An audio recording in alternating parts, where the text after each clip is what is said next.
Kabla ya taarifa hizi za ndani zaidi, na kuomba uchukue sekunde moja ikiwa unatazama kwa mara ya kwanza katika kituo hiki cha Tanzania ITV, uponyeze patoni ya subscribe na uwashe kengele ili kuendelea kupata taarifa kutoka mtandao wetu wa Tanzania TV, ambapo tunafichua siri, habari za ndani ambazo tunatumiwa katika eneo hili, ambapo tunabeberushia matangazo Mbeya nchini Tanzania. Cha kuzingatia, usisahau kuponyeza alama ya like katika kanda hii. Karibu. Taarifa za ndani ambazo zimetufikia sasa hivi: Rais Samia Suluhu Hassan ameondoka kwa ndege katika taifa hili letu la Tanzania, lakini alikataa kumwachia makamu wake wa rais Emmanuel Nchimbi serikali. Vile mnajua, wakati rais hayupo katika taifa lolote lile, liwe hili letu hapa Tanzania ama mataifa mengine, yule ambaye anaachiwa serikali sio mwingine ila tu ni msaidizi wake ambaye ni makamu wa rais. Lakini Samia Suluhu Hassan aliondoka kwa ndege ghafla, na taarifa ambazo tunapokezwa ni kwamba Rais Samia Suluhu Hassan akiondoka katika taifa hili letu leo aliweza kuelekea Umoja wa Falme za Kiarabu, ambapo atashiriki kwenye mkutano wa World Government Summit na uzinduzi wa Global Africa Investment Summit.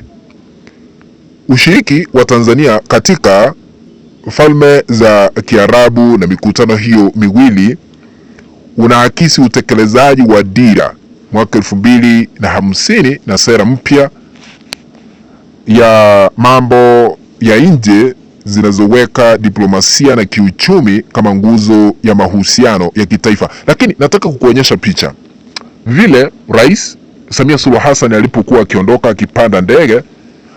Hakuna msaidizi ambaye anaitwa Emmanuel Nchimbi, hakuonekana katika hafla hiyo ya kumuaga Samia Suluhu Hassan kutoka taifa letu la Tanzania. Unapotazama hizo picha hewani, Rais Samia Suluhu Hassan, jeshi liko hapo na baadhi ya maafisa wakuu serikalini, lakini hakuna uso ama uwepo wa Emmanuel Nchimbi ambaye ni naibu rais ama makamu wa rais katika taifa letu la Tanzania. Sasa tunajiuliza swali, kwa nini wakati Samia Suluhu Hassan alikuwa anaaga taifa hili, Emmanuel Nchimbi hakuonekana? Kumaanisha fununu hizi zote ambazo tumekuwa tukisikia ya kwamba kuna tofauti kubwa kati ya Emmanuel Nchimbi na Samia Suluhu Hassan ni ukweli ziko, kwa sababu Emmanuel Nchimbi ndiye angeachiwa serikali kuiendesha hadi wakati ule Samia Suluhu Hassan atarudi katika taifa letu la Tanzania. Habari za ndani ambazo zimetufikia tena zinatuambia ya kwamba Samia ameondoka kwa mara ya kwanza tangu achaguliwe 29 Oktoba mwaka jana 2025, baada ya uchafuzi ama maandamano maafa kushuhudiwa katika taifa hili letu la Tanzania. Hajaonekana, na alikuwa anamtuma Emmanuel Nchimbi kumwakilisha katika mikutano mbalimbali ambayo ilikuwa inafanyika katika mataifa mengine, lakini katika mkutano huu hakumtuma Emmanuel Nchimbi. Ni ishara kwamba kuna tofauti kati yake na Emmanuel Nchimbi ambaye amekuwa akimwakilisha wakati yeye alikuwa anakaa hapa ndani katika taifa la Tanzania, hakuwa anaondoka. Taarifa ambazo tunataarifiwa zingine za siri ni kwamba baada ya misaada kukatishwa kutoka taifa la Marekani na misaada mingine kukatishwa kutoka taifa lile la Uswidi, misaada mingine ikakatishwa kutoka taifa lile lingine, la Canada na misaada mingine kukatishwa kupitia bunge la Ulaya na misaada mingine kutoka World Bank.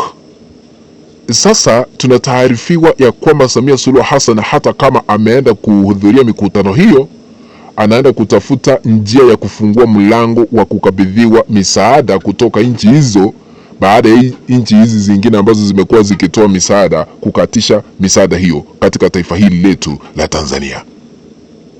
Kwa hivyo hali si hali katika taifa letu, haswa kwa yale ambayo yanaendelea sasa hivi.